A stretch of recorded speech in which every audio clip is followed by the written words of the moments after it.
समुदाय दुःखी मनाने अभिवादन करीत असताना बाबासाहेबांना दुसरीकडे मात्र जल्लोषात विजय दिवस साजरा होतो।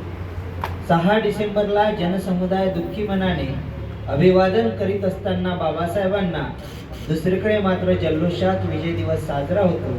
तेव्हा मला विचार येतो हा संघर्ष मुळातच नवीन नाही।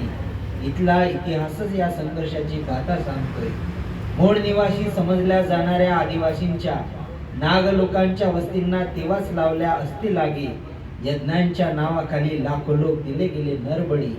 विषमतावादी व्यवस्थेने सूड भावनेने घेतला असेल बळी शंभुकाचा। तुटू नये चौकट चातुर्वर्ण्याची म्हणून कापला गेलाय अंगठा एकलव्याचा। ही केवळ प्रतीके इथल्या शोषण व्यवस्थेची। मी चाळतो पाने इतिहासाची तेव्हा बुद्धांच्या पथावर चालणाऱ्या भिक्खू संघाच्याही सोन्याच्या मोहरा देऊन घडवल्या अशाच कत्तली।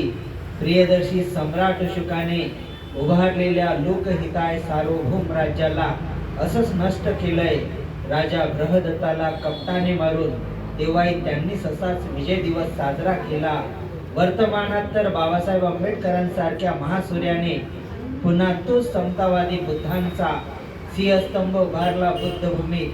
म्हणूनच त्यांच्या मनात सलनार शल्य घेऊन जाणीवपूर्वक पेरण्यासाठी द्वेष 6 डिसेंबरला साजरा करतात ते विजय दिवस। 6 डिसेंबरला साजरा करतात ते विजय दिवस। जय भीम।